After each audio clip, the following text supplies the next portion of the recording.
چند ایک خواب آپ کے سامنے مزید رکھنا چاہتا ہوں، پھر ان کے دلائل کی طرف جانا چاہتا ہوں۔ یوسف بن نوری کے والد نے خواب کی کہ نبی علیہ السلام ہمارے خواب میں آئے، ایک لمبی فہرست ہے، کوئی موقع چھوٹا ہو یا بڑا ہو نبی علیہ السلام خواب میں آ جاتے ہیں۔ پڑوسی آیا، اس نے قرض مانگا، انہوں نے قرض نہیں دیا، نبی علیہ السلام نے خواب میں آ کر تادیب فرما دی۔ بلی کو مار کے گھر سے باہر نکالا، خواب میں نبی علیہ السلام آ گئے اور تنبیہ کی تم نے بلی کو کیوں مارا۔ بیمار پڑ گئے، بیمار ہوئے اور خواب میں نبی علیہ السلام آ گئے اور آ کے کیا کہنے لگے کہ جب تم بیمار ہوتے ہو تو میں بھی بیمار ہو جاتا ہوں، جب تمہارے سر میں درد ہوتا ہے تو میرے بھی سر میں درد ہو جاتا ہے۔ بینات شمارہ اگست کا اور 1975 کا شمارہ صفحہ نمبر 7 پہ یہ بات لکھی یوسف بن نوری کے والد کے متعلق۔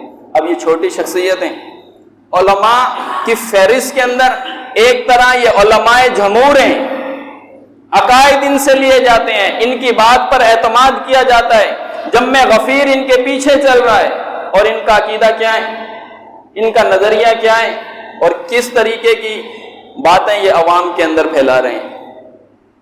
اور عوام ہے کہ آنکھیں بند کیے ہوئے ان کی فضیلتوں کو مانتی ہے، کچھ بھی بیان کرتے ہیں اسے وہ مانتی ہے۔ امداد اللہ مہاجر مکی کے ہاں بہت سارے مہمان آتے تھے، مہمانوں کی جو تعداد ہے وہ دن بدن بڑھتی چلی گئی، مہمانوں کی تعداد دن بدن زیادہ ہوتی۔ امداد اللہ مہاجر مکی کی بھابھی وہ کھانا پکایا کرتی تھی مہمانوں کے لیے، مہمانوں کی آمد زیادہ ہو گئی، اس نے کھانا پکانے سے انکار کر دیا۔ یہ کیا ہر روز اتنے مہمان آپ کے ہاں آ جاتے ہیں، میں کھانا نہیں پکاؤں گی، اس نے انکار کر دیا۔ نبی علیہ السلام امداد اللہ مہاجر مکی کے خواب میں آئے اور آ کے کہنے لگے اس کو کہو کہ اٹھ یہاں سے، تو اس قابل ہی نہیں ہے کہ تو امداد اللہ کے مہمانوں کا کھانا بنائے، آج سے امداد اللہ کے مہمانوں کا کھانا میں پکاؤں گا۔ امداد المشتاق اشرف علی تھانوی نے لکھا۔ آپ ایک حوالہ اور اٹھا لیں، حسین احمد مدنی نے لکھا، چھوٹی شخصیت نہیں ہے، دیوبند کے ہاں بڑی شخصیت ہے، حسین احمد مدنی، بڑا نام ہے ان کا۔ لکھا ایک شخص مدینہ میں بیٹھ کے دہی کھا رہا تھا، اس نے کہا دہی کھٹی ہے، اس کے خواب میں نبی علیہ السلام آ گئے اور آ کر کہا اچھا مدینہ کی دہی کھٹی ہے تو جہاں کی میٹھی ہے وہاں چلے جاؤ۔ یہ کتاب میں لکھا، الاشراف نومبر 1991 کا شمارہ ہے، صفحہ نمبر 13۔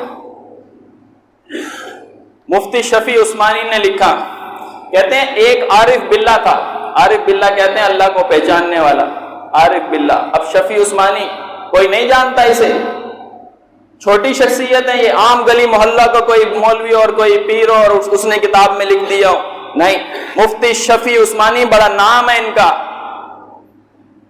انہوں نے کتاب میں لکھا ایک عارف باللہ ہر سال حج کیا کرتے تھے، ہر سال حج کیا کرتے تھے۔ ایک دفعہ حج کرنے کے لیے آئے اور ان کا یہ معمول ہوتا تھا کہ جب بھی حج کے لیے آتے پھر قبر نبوی کے پاس جاتے، اشعار پڑھتے تھے اور انہیں سناتے تھے، پھر گھر چلے جاتے۔ ایک مرتبہ آئے، اشعار انہوں نے پڑھے تو ایک رافضی کو غصہ آیا اور اس رافضی نے اس کو پکڑ کے اس کی زبان کاٹ دی، اس رافضی نے اس عارف باللہ کی زبان کاٹ دی۔ یہ اس کٹی ہوئی زبان کو لے کر نبی علیہ السلام کی قبر کے اوپر آ گیا اور اپنا واقعہ بیان کیا۔ اب زبان تو نہیں ہے، واقعہ دل میں بیان کیا ہوگا اور اس بات کو نبی علیہ السلام نے پہچان لیا۔ یہ کٹی ہوئی زبان لے کر نبی علیہ السلام کے پاس آیا، اپنا واقعہ اس نے بیان کیا اور اس کو نیند آ گئی اور یہ سو گیا۔ نبی علیہ السلام اس کے خواب میں آئے، اس کی زبان کو جوڑ دیا، جب یہ اٹھا زبان جڑی ہوئی تھی۔ یہ شفیع عثمانی، کشکول کتاب کا نام ہے، کشکول، صفحہ نمبر 148۔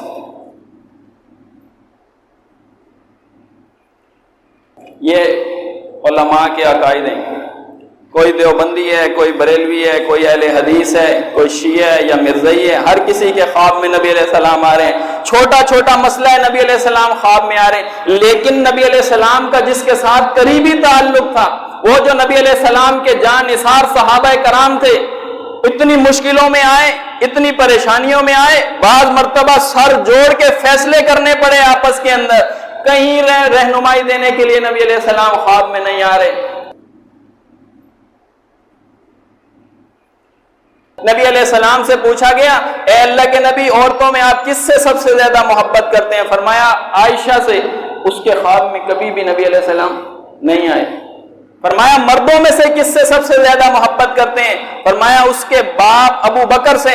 ان کے خواب میں کبھی نبی علیہ السلام نہیں آئے، انہوں نے دعوے نہیں کیے کہ نبی علیہ السلام آئے، کوئی قصہ نہیں گھڑ کے بتایا کہ نبی علیہ السلام آئے اور اس طرح کہا اور اس طرح کہا، اس لیے کہ وہ سچے تھے۔ دعویٰ اس لیے نہیں کیا، اس لیے کہ وہ سچے تھے، سچ بولتے تھے۔